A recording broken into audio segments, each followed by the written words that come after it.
Oke, wawancara dulu deh. Ya, Mas, tadi sudah melaksanakan sholat sampaikan oleh Ibu ataupun juga yang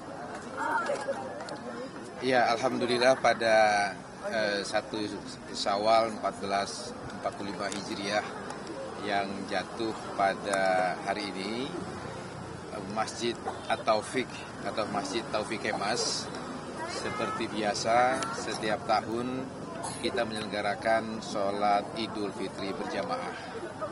Tradisi ini adalah tradisi keagamaan yang memang dianut oleh PDI Perjuangan sebagai partai nasionalis religius yang mengedepankan ide-ide pemikiran-pemikiran keagamaan dan kebangsaan dalam satu tarikan nafas.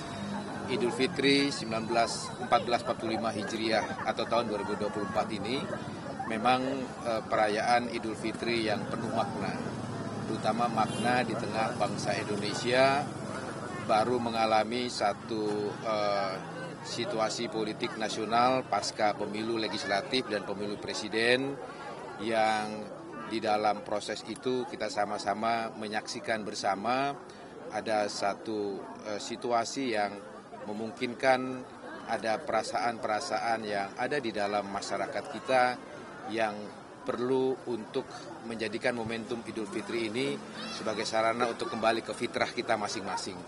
Saya kira pada semangat Idul Fitri itulah Ibu Mega berpesan kepada seluruh kader PD Perjuangan dan tentu sebagai kepada masyarakat Indonesia seluruhnya agar momentum Idul Fitri ini sesuai dengan fitrahnya sebagai hari yang suci bagi umat Islam setelah menjalankan ibadah puasa dan ibadah lainnya selama 1 bulan penuh untuk kita melakukan satu introspeksi diri. Introspeksi, kita lihat perjalanan kehidupan kemasyarakatan, kebangsaan dan kenegaraan kita selama 1 tahun terakhir ini dan kemudian jika kita menemukan hal-hal yang tidak patut, tidak layak kita lakukan baik sebagai sesama manusia dengan manusia atau antara penyelenggara dengan rakyatnya dan lain sebagainya, kita jadikan momentum untuk introspeksi, kita saling memaafkan dan kemudian kita memperbaikinya di hari-hari mendatang untuk tidak kita ulangi kesalahan-kesalahan semacam itu. Saya kira inilah semangat Idul Fitri yang patut kita ambil hikmahnya untuk keutuhan, persatuan dan kesatuan bangsa Indonesia di masa yang akan datang. Mas, nanti Bu Mega ke open house ke istana nggak ya, Mas? Sejauh ini yang saya catat sepanjang sejarah Ibu Mega merayakan Idul Fitri, beliau biasanya melakukan open house di kediaman beliau. Ya, tetapi mungkin karena situasi seperti ini, open house yang beliau lakukan di rumah beliau di Teguh Umar 29 itu dilakukan secara terbatas, ya, artinya tidak mengundang secara terbuka layaknya pejabat-pejabat tinggi negara melaksanakan open house. setelah ini Mas Bas juga nanti akan ke Teguh Umar. Ya tentu semua keluarga besar DPP PDI Perjuangan dan kerabat-kerabat dekat saudara Ibu Mega, tradisi tahunannya kita bersilaturahmi berlebaran dengan Ibu Megawati Soekarno Putri. Rencananya jam berapa Mas nanti ke Teguh? Insya Allah setelah kami berlebaran dengan keluarga di rumah, kami langsung berlebaran dengan Ibu Megawati Soekarno Putri. Mas, ini kan Mas Bas tadi sampaikan kan ini jadi momentum rekonsiliasi gitu ya. Nah itu apakah yang digaungkan selama ini bahwa akan ada pertemuan dengan kubu rival gitu Pak Prabowo dan Ibu Megawati sejauh mana itu? Seperti yang berulang-ulang dikatakan oleh pimpinan-pimpinan PDI Perjuangan yang lain, Ibu Mega ataupun PDI Perjuangan tidak pernah punya masalah pribadi apapun dengan Gerindra dan khususnya Ibu Mega dengan Pak Prabowo. Hubungan pribadi antara kedua beliau itu sepanjang sejarah yang saya ketahui sangat baik hingga hari ini. Sehingga tidaklah tepat kalau dikatakan antara Ibu Mega dan Pak Prabowo harus melakukan rekonsiliasi karena tidak ada perpecahan di antara beliau berdua. Yang terjadi adalah sekedar kompetisi pemilu presiden yang itu kita sudah sepakati sebagai satu sistem bernegara kita bahwa setiap 5 tahun ada kontestasi pemilihan umum legislatif, pemilihan umum presiden dan juga pemilihan umum kepala daerah. Kita harus menganggap hal itu sebagai satu hal yang lumrah menjadi tradisi kita berdemokrasi. sehingga tidak pada tempatnya kalau kita harus mengatakan diperlukan rekonsiliasi antara Ibu Mega dan Pak Prabowo. Tetapi satu hal yang perlu kita ingat bahwa Undang-Undang Pemilu kita mengatur bahwa tahapan pemilu presiden itu masih belum selesai. Masih ada tahapan sengketa PHPU di Mahkamah Konstitusi. Nah, dalam konteks itu saya kira kita harus bedakan mana konteks pribadi yang hubungan Bu Mega dengan Pak Prabowo masih sangat baik hingga saat ini, dan mana konteks bernegara. Ya, dalam konteks pribadi tidak ada persoalan kapanpun mereka beliau berdua bertemu. Tetapi dalam konteks kita bernegara, kita telah bersepakat bahwa Undang-Undang Pemilu telah mengatur bahwa tahapan pemilu akan berakhir setelah MK memutus sengketa PHPU. Dalam hal ini adalah sengketa PHPU hasil pemilihan umum presiden. Setelah itu kemudian pelantikan presiden dan seterusnya. Saya kira mari kita tunggu momentum silaturahmi yang bersifat politik kenegaraan itu setelah PHPU di Mahkamah Konstitusi selesai. Tapi secara pribadi saya kira meskipun mungkin secara fisik belum bertemu antara hati Bu Mega dan Pak Prabowo, saya kira sudah saling kontak batin di antara mereka berdua. Tapi sekali lagi, mari kita ikuti aturan bernegara kita bahwa PDI Perjuangan masih menunggu hasil PHPU di Mahkamah Konstitusi yang prosesnya masih belum selesai. Tapi kalaupun bertemu Mas Des nanti antara Bu Mega dan juga Pak Prabowo, ini apakah sinyalnya nanti PDI Perjuangan akan merapat ke pemerintahan atau belum tentu juga, Mas? Iya, pertemuan antara Ibu Mega dan Pak Prabowo tidak melulu diinterpretasikan sebagai satu pertemuan yang harus menghasilkan kesepakatan politik untuk bisa bersama-sama di dalam pemerintahan yang jika nanti MK memutus Pak Prabowo adalah pemenang pemilu presiden, di mana PDI Perjuangan harus bergabung di dalam pemerintahan Presiden Prabowo kelak gitu.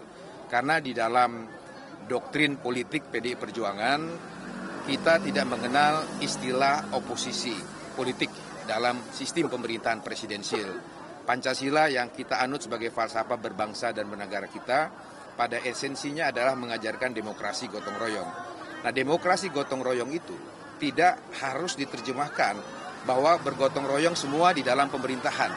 Ya, bisa saja kita sama-sama bergotong royong membangun negara Republik Indonesia ini, baik berada di luar maupun di dalam pemerintahan. Intinya kita sama-sama bekerja sama.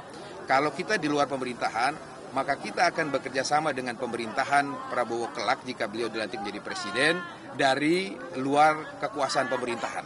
Tugas kita di luar pemerintahan itu adalah mengawasi jalannya kekuasaan politik yang dipimpin oleh Pak Prabowo.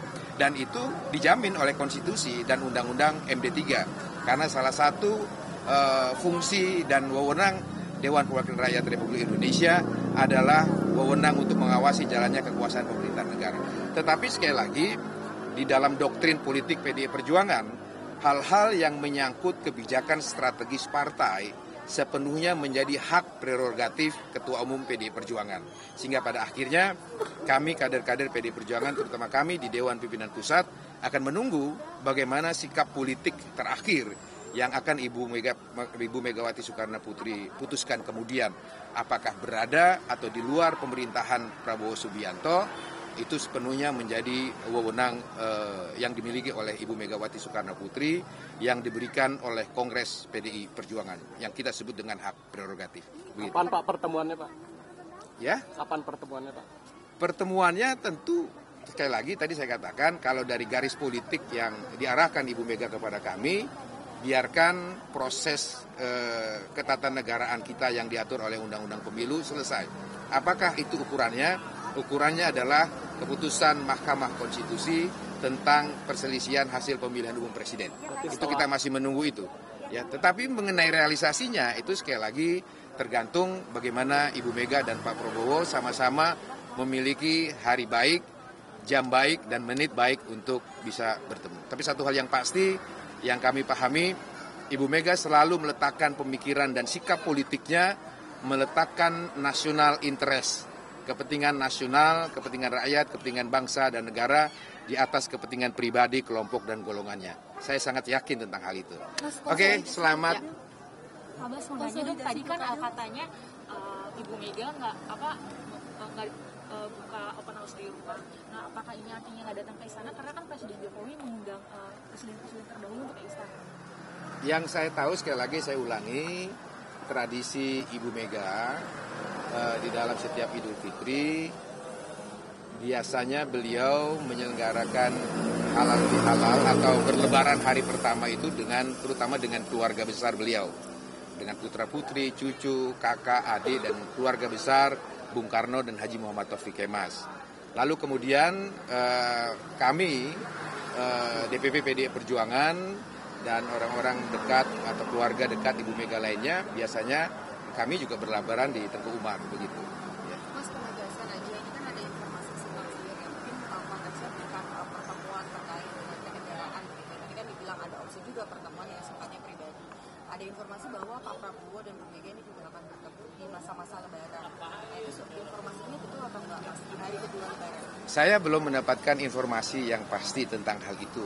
Tapi sekali lagi, kalaupun pertemuan itu dilaksanakan, tentu semangatnya ya yang ingin ditunjukkan oleh Bu Mega adalah bahwa secara pribadi, sekali lagi, hubungan Ibu Mega dengan Pak Prabowo itu sangat baik, tidak pernah punya ada masalah. Saya kira publik sudah mengetahui bagaimana dulu ketika beliau di Jordania, keluarga Taufik Kemas dan Ibu Megawati memfasilitasi Pak Prabowo kembali ke Indonesia, hingga terus hubungannya baik sampai sekarang ya. Tapi sekali lagi, jangan kita campur adukan antara hubungan baik secara pribadi dan konteks kenegaraan ya. Saya kira Bung Karno juga mengajarkan demikian. Politik Indonesia itu juga harus mengajarkan sisi-sisi kemanusiaan seperti itu. Mari kita tunggu waktu terbaik lah untuk Bu Mega dengan Pak Prabowo bisa bertemu. Mas, begitu. konfirmasi, Mas. Katanya Minal aidin wal faidin, mohon maaf lahir batin. Saya harus berlebaran dengan keluarga saya di rumah. Terima kasih. Terima kasih. Mohon maaf.